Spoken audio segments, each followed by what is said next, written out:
राष्ट्रीय न्यूज़ में आपका स्वागत है। मैं हूं नासिर अली।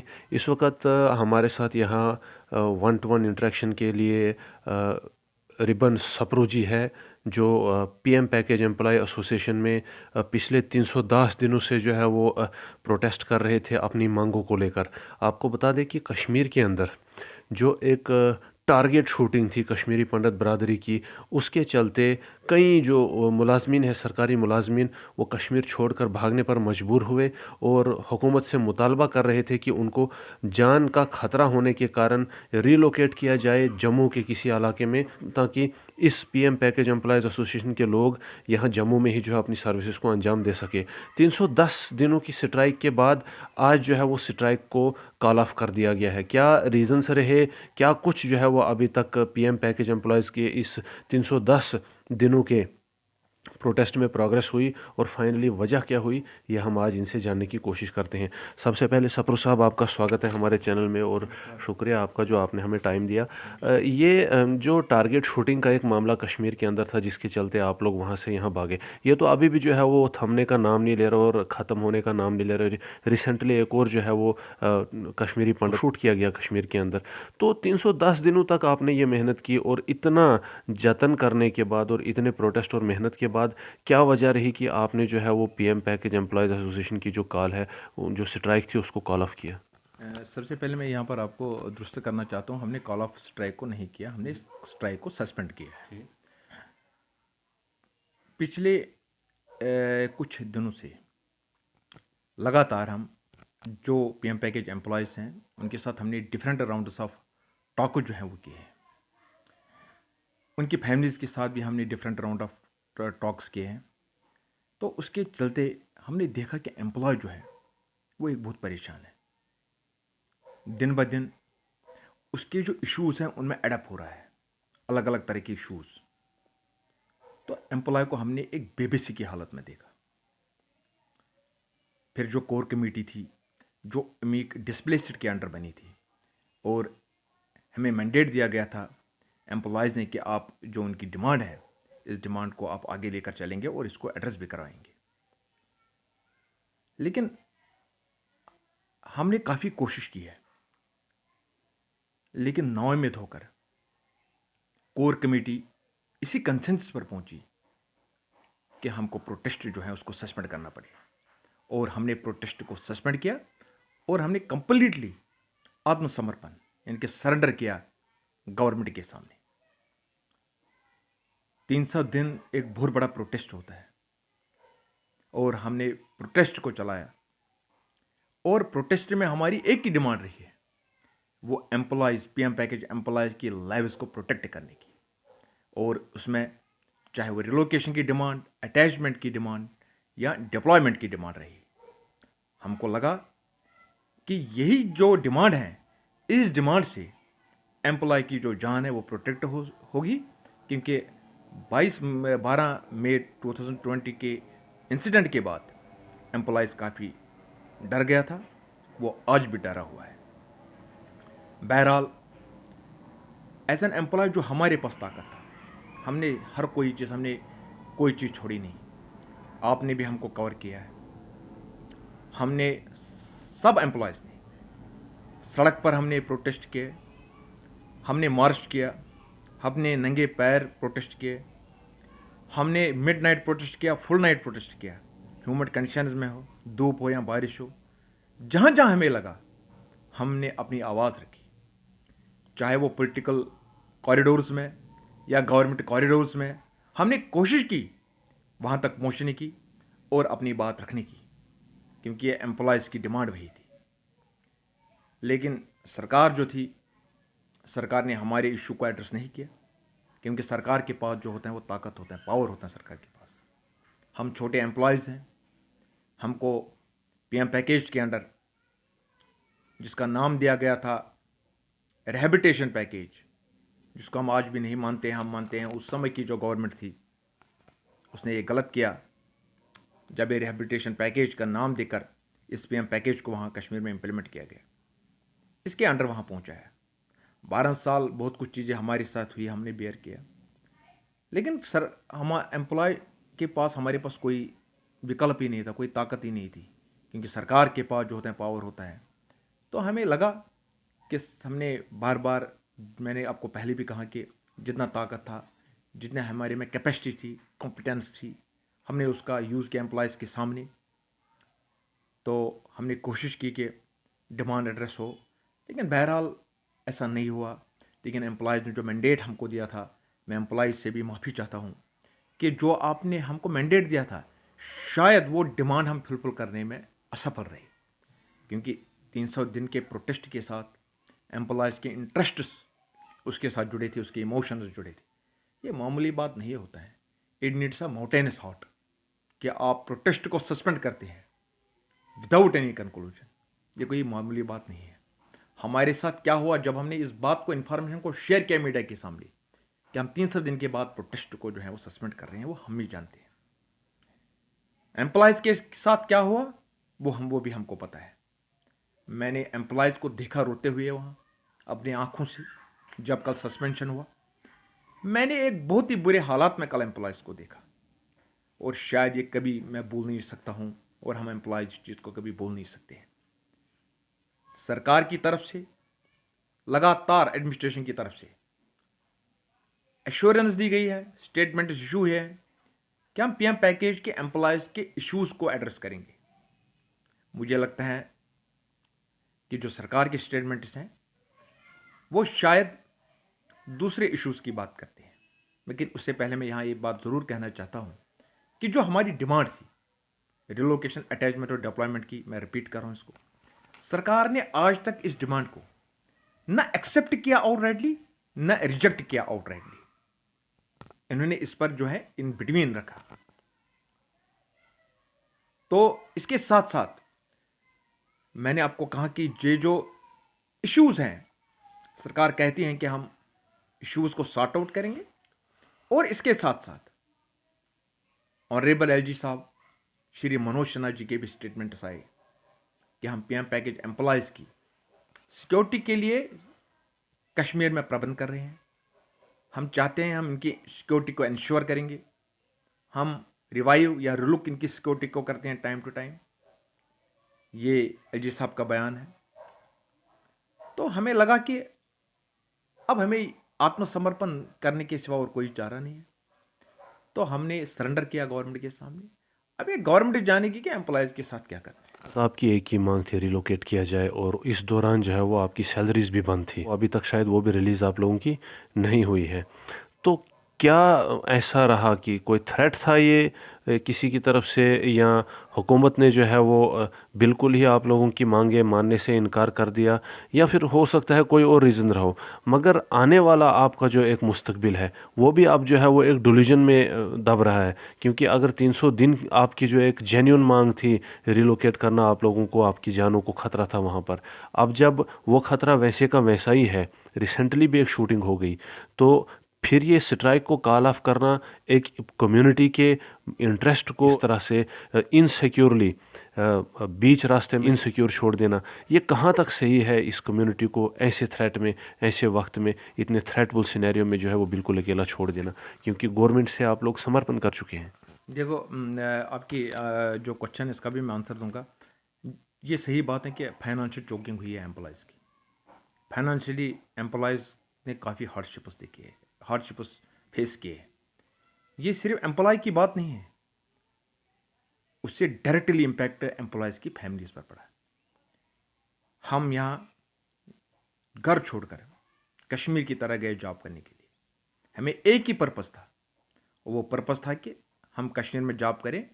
हम सिर्फ गए कुछ सोर्स ऑफ इनकम के लिए गया, वरना कौन अपना घर छोड़ता है। आज 12 साल हो गए हमने घर छोड़े, और कश्मीर में गए हम जॉब करने के लिए। हम वहाँ जॉब करते हैं, और वहाँ से कुछ जो सोर्स हमें जनरेट होता है एज ए सैलरी, वो हम अपनी फैमिलीज को सेंड करते हैं और हम अपनी फैमिलीज को रन करते हैं।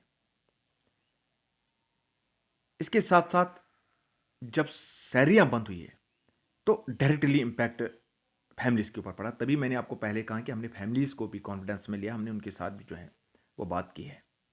इसके साथ साथ अगर आप दूसरे पहलू को भी देखेंगे कि कुछ इश्यूज़ और एम्प्लॉयज़ के सामने आए, जिनको हमें लगा कि हम इनका हल नहीं निकाल सकते। क्यों? क्योंकि जब सरकार ने हमारी बात को सुना ही नहीं, इसका हमें बहुत ही रिग्रेट रहेगा। क्या है वो इश्यूज आप थोड़ा मैं बताऊंगा, इसका हमें काफ़ी रिग्रेट रहेगा। कम से कम सरकार को यहाँ जो प्रोटेस्टर पर बैठे थे, इनको एक मौका देना था बात रखने का। हमने डोर्स को यहाँ से नॉक किया, मगर सरकार की तरफ से कोई इनविटेशन नहीं आई कि उनकी तरफ से कोई स्टेप उठाएगा कि हम आपके साथ बात करना चाहते हैं। देखो, आज जो सरकार थी, एक कॉम्पिटेंट गवर्नमेंट है, चाहे वो सेंटर में है या एलजी साहब की एडमिनिस्ट्रेशन यहाँ पर है। हमें काफ़ी एक्सपेक्टेशंस थी एम्प्लॉयज़ को, तो हमने यही सोचा था कि जो इशू है, प्राइमरी इशू एम्प्लॉय की सिक्योरिटी को लेकर, इसका समाधान इसी सरकार के हाथ में है और ये निकाल सकते हैं। लेकिन नहीं किया गया, हमें सड़क पर ही छोड़ दिया गया, हमारी बात को नहीं माना है। तो मैंने ऑलरेडी आपको कहा कि हमने सरेंडर किया है, हमने हाथ खड़े कर दिए गवर्नमेंट के सामने, क्योंकि नहीं चली हमारी। हमने काफ़ी कोशिश की है, काफ़ी कोशिश की हमने की है। तो इसलिए हमें लग रहा है कि अब सरकार को ही फैसला करना है हमारा। बाकी जो आपने कहा कि टारगेट किलिंग्स वहाँ हुई, अभी भी हुई है। देखो, मैं तो गवर्नमेंट नहीं चलाता हूँ, वो तो सरकार चलाते हैं। मैंने कहा ये सरकार को देखना है क्या हो रहा है क्या नहीं हो रहा है, क्योंकि जब हमने सरकार को अपने हवाले कर दिया, वो अब सरकार पर है कि वो हमें कैसे चलाए। आपकी एसोसिएशन का एक छोटा सा डेलीगेट जो है वो राहुल गांधी से भी मिला था भारत जोड़ो यात्रा के दौरान, तो उन्होंने भी आपकी जो है वो बात सुनी और आपकी बात जो है वो सामने रखी थी हुकूमत के सामने। ये बात जो है वो दर्शाती है कि पीएम पैकेज एम्प्लॉयज़ एसोसिएशन का जो एक धरना था, जो प्रोटेस्ट था, ये बहुत बड़े लेवल तक कोई सीरियस मामले पर ही जो है वो शुरू हुआ था। जैसा कि मैंने कहा कि सरकार ने जब आपकी कोई भी मांग फुलफ़िल नहीं की, तो इस वक़्त जिस सिचुएशन में आपने इस स्ट्राइक को कॉल ऑफ दे दिया हुआ है, आपकी सैलरीज वगैरह भी तो नहीं है, तो अगले क्या इकदाम होंगे आपके? क्या जो है वो आप स्टेप्स उठाएंगे? क्योंकि गवर्नमेंट ने तो अभी तक आपको कोई प्रोटेक्शन दी नहीं, ना ही आपका कोई सोल्यूशन निकाला, तो फर्दर क्या करेंगे आप? शूटिंग्स अभी भी जारी है आप लोगों की, आप लोग यहाँ हो ड्यूटीज़ के लिए, वहाँ जाने को कहा जा रहा है और वहाँ खतरे से जो है वो खाली नहीं है, क्योंकि टीआरएफ टाइप जो ऑर्गेनाइजेशन है उसने कंटिन्यूसली आपको थ्रेट जो है वो दे रखे हैं। देखो, पहले मैं आपको ये बताना चाहता हूँ कि जो आपने राहुल गांधी जी की बात की कि एम्प्लॉयज़ का कोई डेलीगेशन उनके साथ मिला, मुझे नहीं लगता है कि हमारा कोई मिला है, मुझे कोई इन्फॉर्मेशन ऐसी नहीं है। लेकिन ये बात मैं ज़रूर कहना चाहता हूँ। ये शायद पीएम पैकेज एम्प्लॉयज़ का नहीं मिला था, लेकिन पंडित बरादरी से एक डेलीगेशन गया था, शायद वो दूसरे डेलीगेट में से होते, लेकिन उन्होंने आपके भी मुद्दे, सब पंडितों के मुद्दे वहाँ कलेक्टिवली उठाए थे। सैलरीज बंद हुई है, ये पर्टिकुलरली उनको बताया गया था। मगर यहाँ मैं ये बात ज़रूर कहना चाहता हूँ, जब प्राइम मिनिस्टर्स पैकेज इम्प्लीमेंट हुई है, तो उस समय सेंटर में कौन सी गवर्नमेंट थी? उस समय में उनकी गवर्नमेंट थी ना, कांग्रेस की गवर्नमेंट थी ना उस समय सेंटर में। तो अगर उनको उस समय पहले रिहेबिलिटेशन पैकेज के साथ इसको जोड़ा है, बेटर था कि उसको इकोनॉमिक पैकेज, अगर रियलिटी हो, अगर वो सही मायने में समझते कि हमने कश्मीरी पंडित यूथ जो 20 साल से डिप्राइव रहा था ड्यू शेयर ऑफ जॉब से, अगर हमको देना है तो हमको इसको इकोनॉमिक पैकेज घोषित करना है और इकोनॉमिक पैकेज के अंडर ही वो जॉब दे सकते थे। मगर मैं मानता हूँ इस बात को, उस समय भी हमारी अर्ज और नीड जो है वो एक्सप्लॉइट की गई और उस एक्सप्लॉइटेशन के तहत हमको कश्मीर पहुंचाया गया। तो आज तक अलग अलग तरीके से पीएम पैकेज एम्प्लॉय जो है वो एक्सप्लॉइट ही हो रहा है। मैंने आपको कहा कि हमारे पास ताकत नहीं है। देखो, एम्प्लॉय के सामने हमारे पास, खासकर मैं कश्मीरी पंडित पीएम पैकेज एम्प्लॉय की बात करूँगा, हमने सब कुछ छोड़ दिया 90s में। हमारे पास क्या है? हमारे पास यही नौकरी है और हमारे पास कोई दूसरा बिजनेस नहीं है। तो हम डिपेंडेंट जो है वो डायरेक्टली सैलरी के ऊपर है।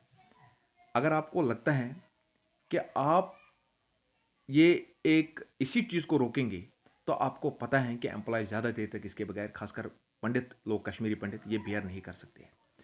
शायद इसी वीकनेस को जो है सरकार ने देखा और एम्प्लॉयज़ जो हैं, फाइनली एम्प्लॉयज़ जो हैं उनको सरेंडर गवर्नमेंट के सामने करना पड़ा है।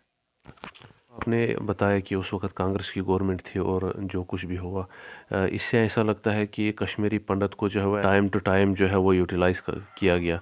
आपके बीच में रविंदर रैना जी का पर्टिकुलर जो है वो एक बहुत बड़ा रोल रहा।